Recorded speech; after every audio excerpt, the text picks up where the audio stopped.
Hey everybody, Babooni here.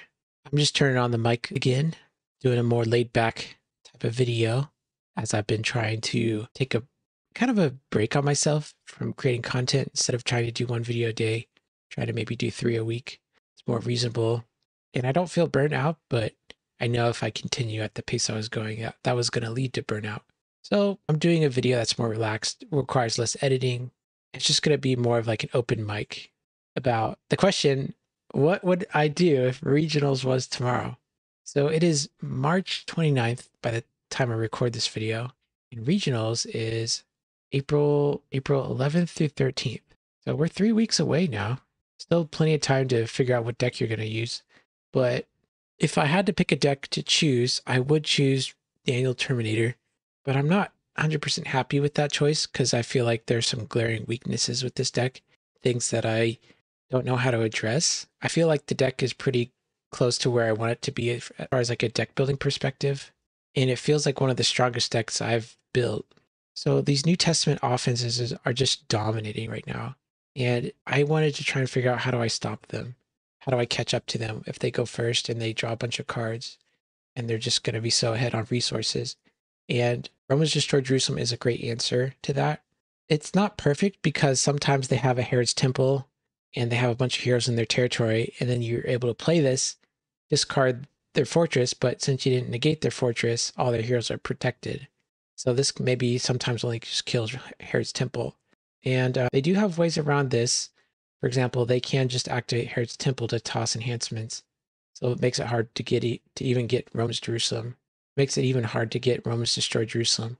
And oftentimes they're also playing the cross. So if they're playing around it, they can maybe, I don't know, somehow set up a rescue where they have the cross active, and then I can't even play Romans Destroy Jerusalem. So like, it's still like a great card against the Gospel of Christ decks. I just wish I had more practice playing against these type of decks to see if it's actually like an answer that I'm happy with. So this card is pretty much a big question mark for me, as far as like, it could be really good, it could be really not as good as I think it is. But if I had to score it on a scale of 10 to being the best answer and 1 being useless, I'd say maybe it's like a 7.5. I'm not sure what the other answers are, but yeah. So let's talk about some other choices here. I really like adding Goliath's Curse. This helps address some of the deck's weaknesses it has to Honeypot, where Goliath's Curse is able to maybe underdeck their Eliezer or their Tabernacle or their Glory of the Lord. And that sets me up for the knockout punch with Chronicle of the Kings to negate and discard all their temple artifacts. If I was really trying to tech against Honeypot, I'd put Rubble and Dust in here, but the dominant slots are just too precious to waste on a potentially dead card. That's why I like Chronicles, because even if you're not playing against Honeypot, you can still use it offensively or defensively as like a great negate enhancements. And as Rubble and Dust, I mean, the card is situationally really good. It's like a surgical knife, but if there's just, I know a lot of decks just don't even play anything that Rubble and Dust can just hit. And so that's what I'm scared of happening to me. So I'm going with my safety blanket of a more generalized dominant, but less powerful in specific matchups. So the deck is running at 53 cards. If I had to make cuts, I was kind of unhappy with the number of artifacts I had. And so I was thinking maybe I should just cut stocks. And if I kind of switch around my dominant slots and put Angel of the Lord in here, like, I wouldn't miss stocks as much. My reasoning is if I'm adding Goliath's Curse and Angel of the Lord, then I'm able to kind of still deal with these problematic characters.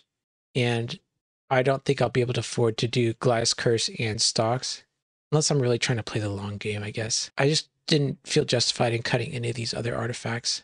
Book of the Covenant is just one slot in the deck, but provides this deck so much.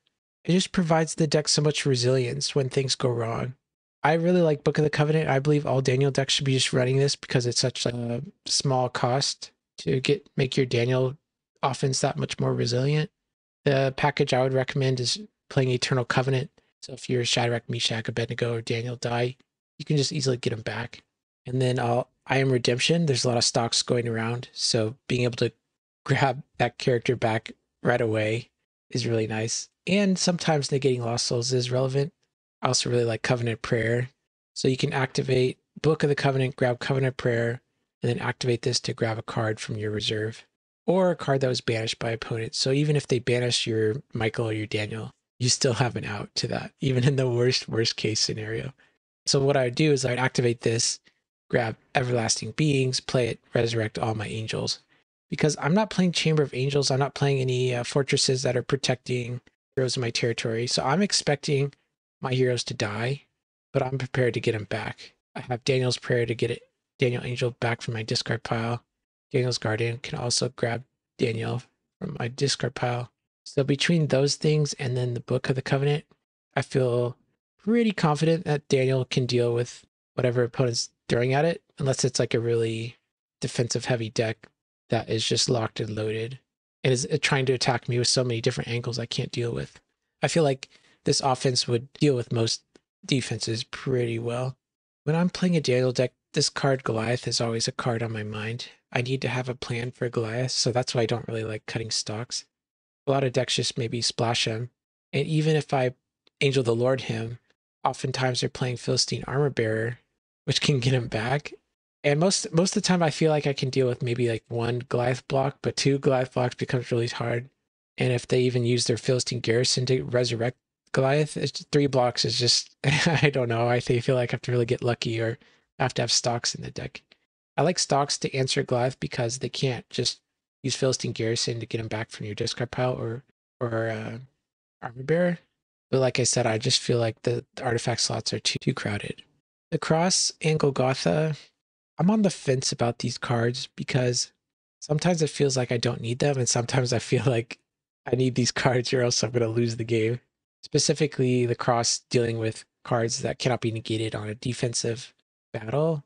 It's really nice. It's like a really nice safety blanket to have as Daniel. If you're attacking, you have to cross up. You know any dominants aren't going to be messing with you. You know any Reap the Whirlwind stuff isn't going to be messing with you. And Golgotha is nice to have. To give your stuff CBP, grabbing a gospel character from deck. I don't play a lot of gospel characters. I think it's just Entrapping Pharisees plus Brood of Vipers. Can't grab Nicodemus though. I'm just questioning myself, how critical is Golgotha and the Cross? Every card in this Daniel deck counts because I'm not drawing a lot. And anytime I'm just drawing kind of air, that really hurts. Sometimes Golgotha and the Cross feels like air, especially maybe like on turn 1. You just get the cross in your hand. I'm like, great. It's not going to help me that much. Daenerys is great. Always play it if you're playing Romans. Book we already talked about. If you're playing a Daniel deck, you need Great White Throne. Just allows you to keep applying pressure turn after turn after turn, making your bands and attacks better and better. Even if your heroes get shuffled away, you can just keep getting back.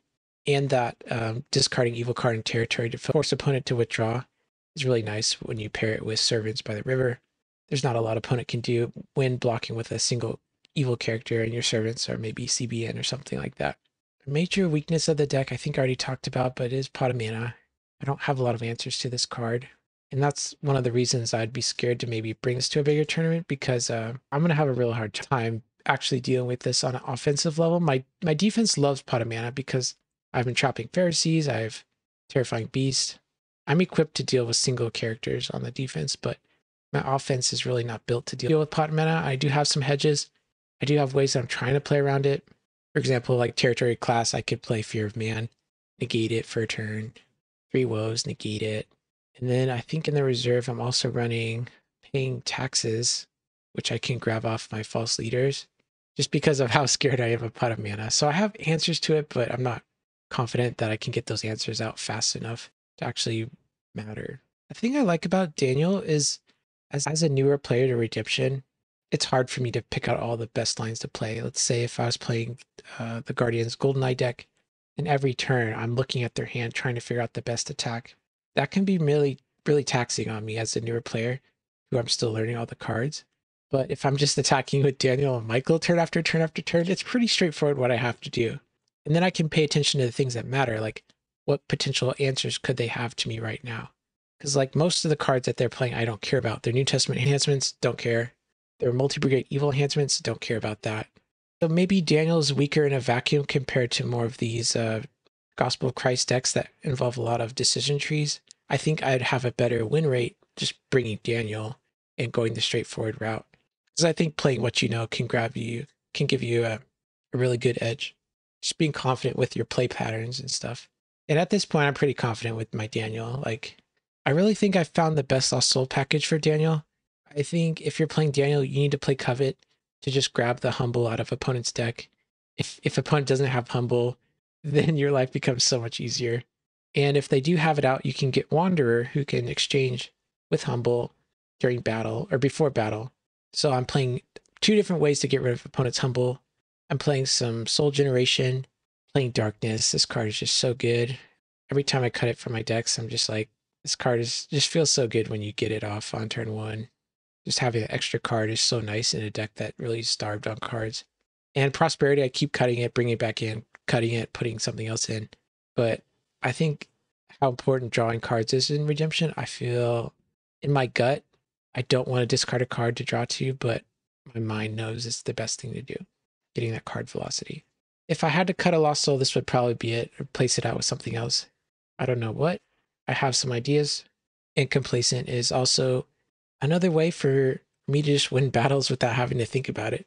If I have played a territory class Faith and Bow and I attack with Daniel, I attack with Michael, have a Complacent out, I can be pretty confident that the opponent's not going to be able to do anything. A lot of the decks are built around these battle-winning dominants, like Angel of the Lord, Christian Martyr, Ride On Victoriously, Murder's Command, all this stuff. And having a card that potentially just shuts all those off and blanks all their cards, that's like me like taking out some of my dominance and putting in a bunch of Rubble and Dust. And I don't want to be stuck with a bunch of Rubble and Dust in my hand. And yeah, opponent can Son of God Complacent, but they have to have Son of God. And sometimes they don't. And the times that they don't, you're just going to have a significant advantage in battle. I know it's a little bit of an anombo with Angel of the Lord and Complacent. Since I was telling you about my stock situation, I feel like I had to answer to Goliath that wasn't an artifact slot. And also just having Angel of the Lord on turn one is really nice because maybe your banding chain isn't fully online. Let's say you maybe just have a Abed-nego and a Meshach. If you attack with them, you have an Angel of the Lord in your hand, you might just get a free soul. So that's always nice. And I don't think other decks are expecting Angel of the Lord from Daniel decks. So just having like another way to surprise the opponent and make them respect Angel of the Lord, it's really nice. But this is one of the dominants that I'm on the fence about. I cut Mayhem to put this in. And again, maybe I'm just undervaluing how critical drawing cards is in this deck. But here's my reasoning for cutting Mayhem. I play 1, 2, 3, 4, 5, 6, 7, 8. 8 evil enhancements. And that's pretty high. I don't think I've seen other decks play that many evil enhancements. Oh wait, I forgot Philosophy 9. And so if I'm playing a deck with this many evil enhancements, and if I'm trying to maximize the value of Mayhem, oftentimes maybe I'm Mayheming when I have 3 evil enhancements in my hand. And so I figured I'm not going to be the best Mayhem deck, so maybe I should just try to do something else. But maybe not the best Mayhem deck is still better than Angel of the Lord because drawing cards is that important. This is something that's really hard to just say objectively, like Mayhem's better than blank. It's hard to really quantize. It's hard to quantify how important an essential Mayhem is to a deck like this.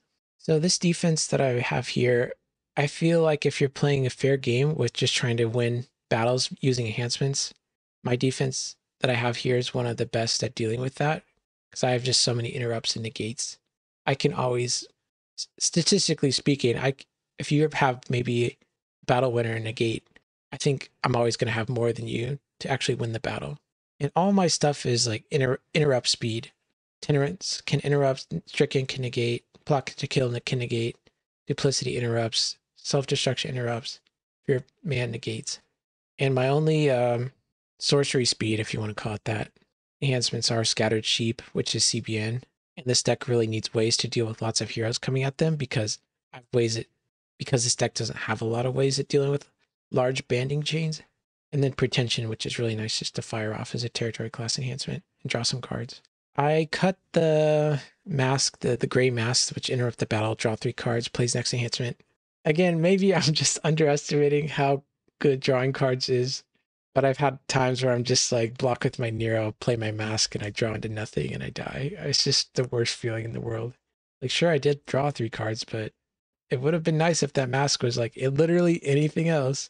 Maybe I was hoping the critical density of all these negate cards would make my deck stronger.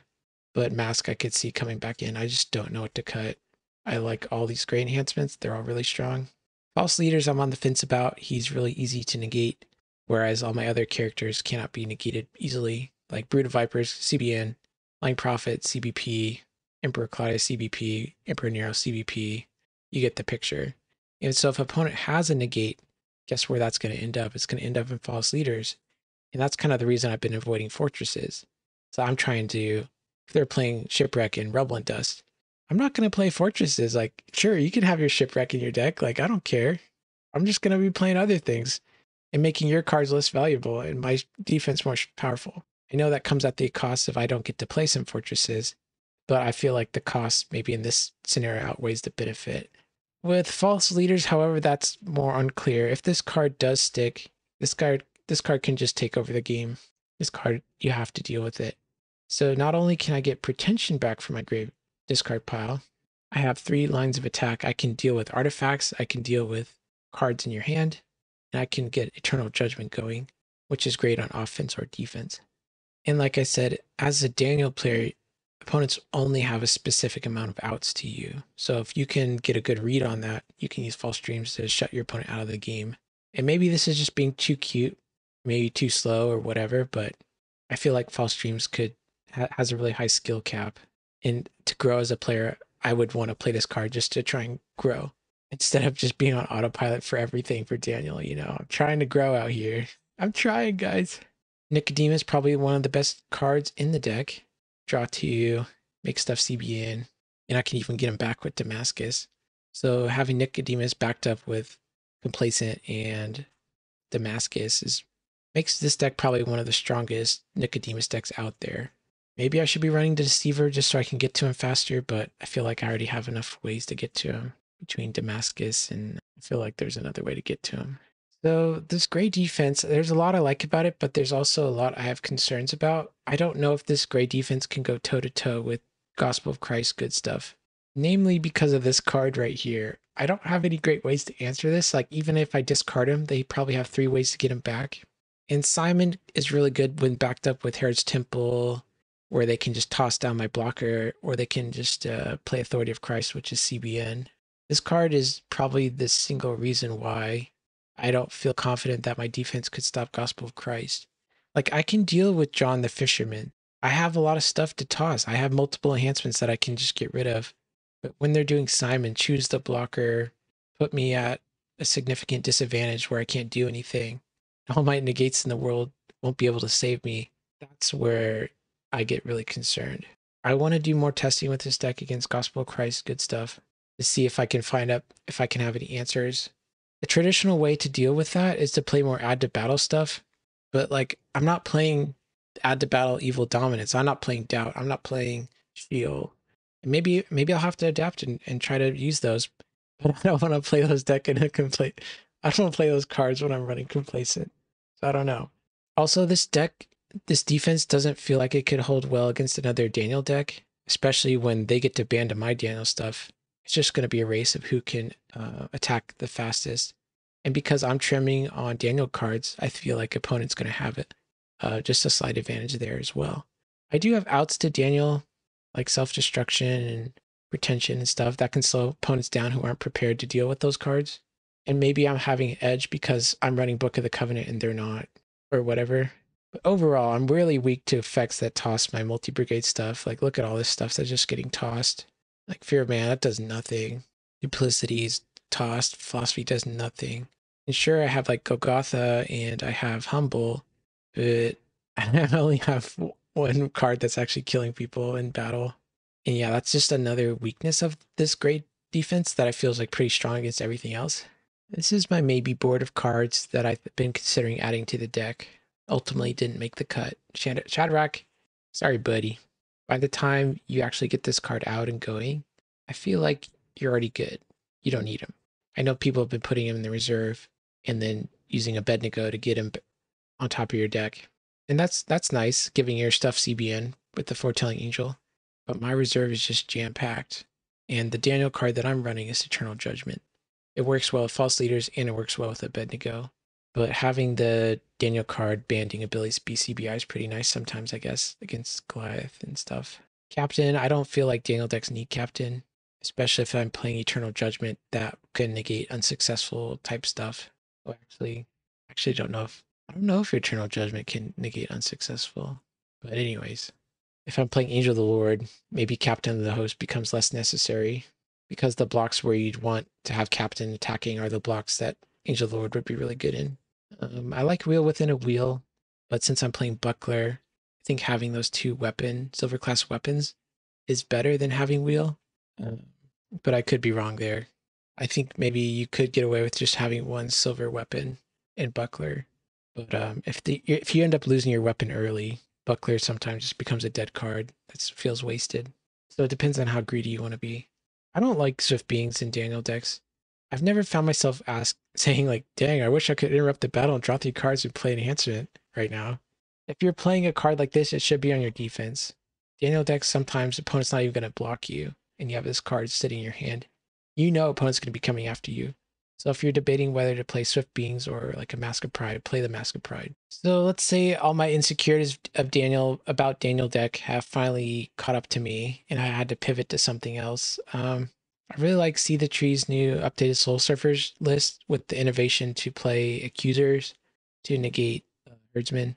It makes your Matthew unstoppable. You have the turns where you can just get the free Lost Souls with Simon, Authority of Christ, Eternal Inheritance.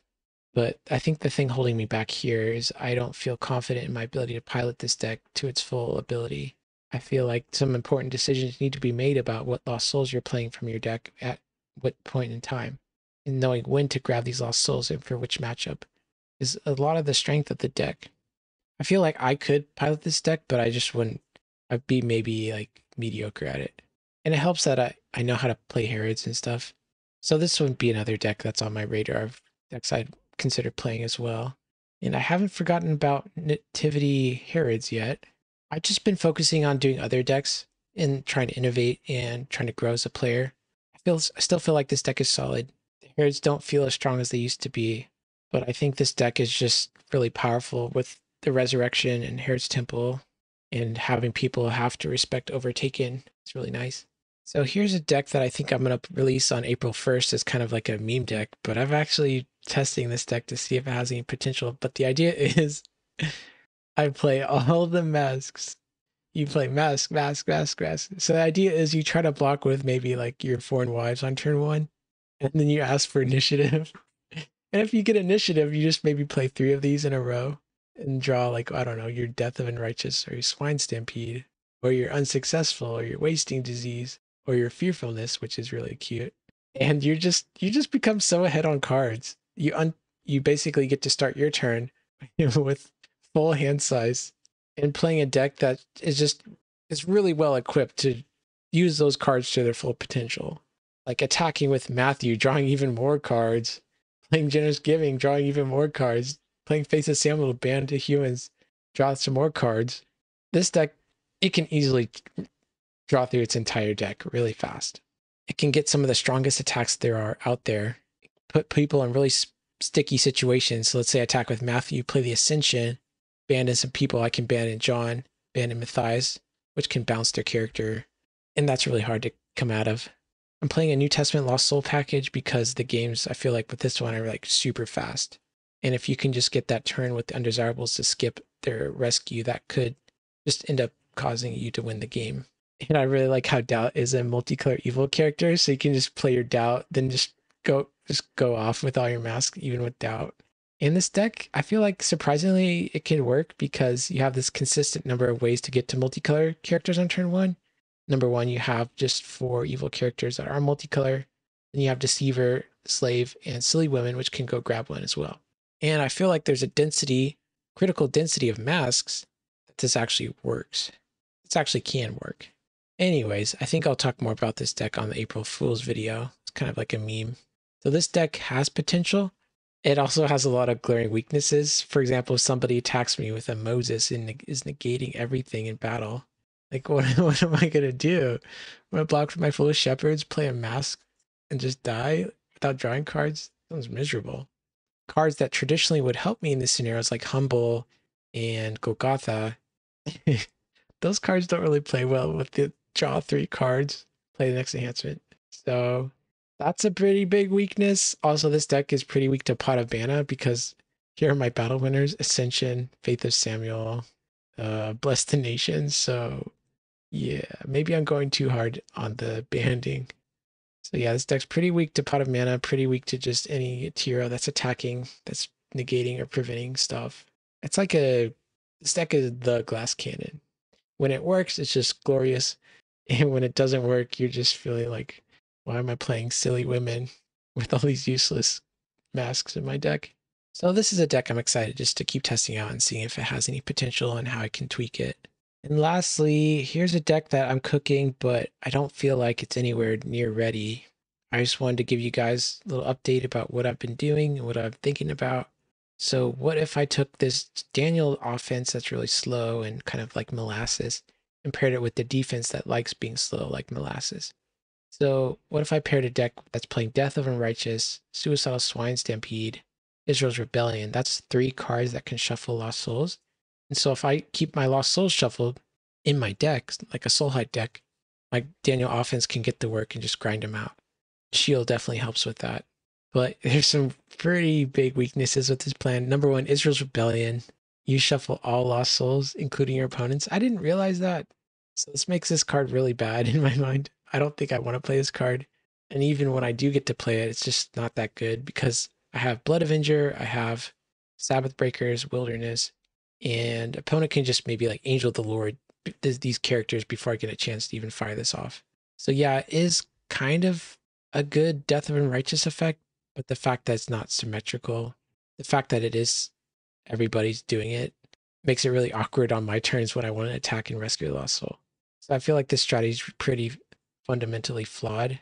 Here's a cute little thing. So you can do Curse for Us. You can place your Suicidal Swine Stampede from your discard pile onto a hero. You can place it on the 4 living creatures. And then you could use the bounce ability to bounce 4 living creatures back to your hand. And guess what happens to the Swine Stampede? It comes back to your hand. So 4 living creatures is like a cute little card that could go well with a Daniel deck because it doesn't mess with Michael. And it's helping the Soulhide because it's protecting your hand and deck from opponents so they can't search Lost Souls out of your deck. So I don't know, it's a cute little card. And you get to draw a card if you have the Great White Throne out, so that's cute too. But the whole defense is built around these characters that can play pale green or orange, like the Divining Damsel, Deceiving Spirit, the Serpent. That way you can have access to your masks and play your Death of Unrighteous or Swine Stampede. And when this deck works, it just feels dirty because you're just soul droughting your opponent and attacking them with Daniel cards turn after turn after turn. But yeah, I feel like I need to address the Israel's Rebellion thing. Another direction you could go with it, you could go the Meek Lost Soul route and run like a Burial. And that could be your replacement to instead of Israel's Rebellion. But just playing Lost Souls in your deck that are meek, that's a pretty steep price to pay, even though they're all these really sweet looking Daniel ones. The fact that you can just get so much value built into your Lost Souls, like the games where I'm going to lose where opponent soul droughts me and I don't have Lost Souls or Hopper in my deck. That's brutal. The games where I lose where I can't wander and trade their humble Lost Soul to make my Daniel rescues better. The games where opponents can't answer Dole and they're attacking, I can just search for my Death of Unrighteous. You know, I feel like the percentage points that these Lost Souls are adding to my deck are really significant. And the percentage points that they give me to win is actually not as much as I'd get if I just played Burial. Like, this is a really powerful card, don't get me wrong. I definitely have to test and see. I have to play both versions of the deck to feel like, okay, are the Meek Lost Souls working out for me? I do have some of these coming in the mail. These are so sweet. I do want to test them with my brother once we get ready for the tournament. But yeah, this would be kind of like the rogue deck that I'm working on that I don't think people will be equipped to deal with. And the strength of this deck really comes down to how strong Death of Unrighteous and Swine Stampede are, and if I can get the Soulhide working, and also playing well in the same Daniel deck. I have played games with this type of deck, and this deck just feels slow. There's not a lot of card drawing in this type of deck, and I just feel like I'm moving in slow motion. And sometimes that works. Other times I just have Lost Souls out, no evil characters. I'm like just having to surrender souls, and that feels really bad. I could see maybe this deck working with a different type of offense, like I call this deck Swiney Ruth. You use your Sandal slap people with your sandal. You get to add David to battle. You get to add Abed-nego to battle. And this is another type of offense. It's also pretty slow because there's not a lot of card drawing in Ruth. But Ruth has some really nasty attacks. For example, like just number one is just David converting, grabbing Angel of the Lord out of your deck. That's a really strong attack. Or like attacking, and then you get to add Ruth Hero to battle. Add your Nashon, activate stocks, capture their character, put them in special initiative. Or kind of do the same thing. Use Boa's Sandal, put Abed-nego, bounce their evil card in battle. So just stuff like that. Boas's Sandal is like a build around card, which is really strong. Trying out the threshing floor of this card seems pretty good too. I don't know how strong Ruth and Boaz are. Taking a good Ruth card from deck is pretty good, I guess. Gets all your heroes out. And you playing some enhancements. Ruth giving your good Ruth enhancements CBN is nice. Like I would like to go shared meal, interrupt the battle, play my abeyance, which is CBN, which is really nice. But maybe that's just like a too cute. Or maybe like a Ruth / musician deck would be nice. David's harp is another one of those artifacts that are really powerful and makes up for the fact that I'm not drawing a lot of cards every turn because this card gives me a card every turn. And it's a really good card. So I could see like maybe switching to more of like a music leader, musician type build too. But I wanted to see if the Ruth offense felt any good. Definitely doesn't have as strong as attacks as Daniel or Gospel of Christ, but it has some decent ones. So if there are any Ruth experts, send me your deck list on Discord. Help me out here. Give me some suggestions. All right, those are all my thoughts. I'm going to turn off the mic now. Hope you've enjoyed my diatribe about the theoretical discussion. If regionals was tomorrow, what I'd do, what I'd bring, what I'm doing, what I'm thinking, what's the secret baboony tech. I'm not holding back here, guys. And see you at regionals maybe, huh? Bye.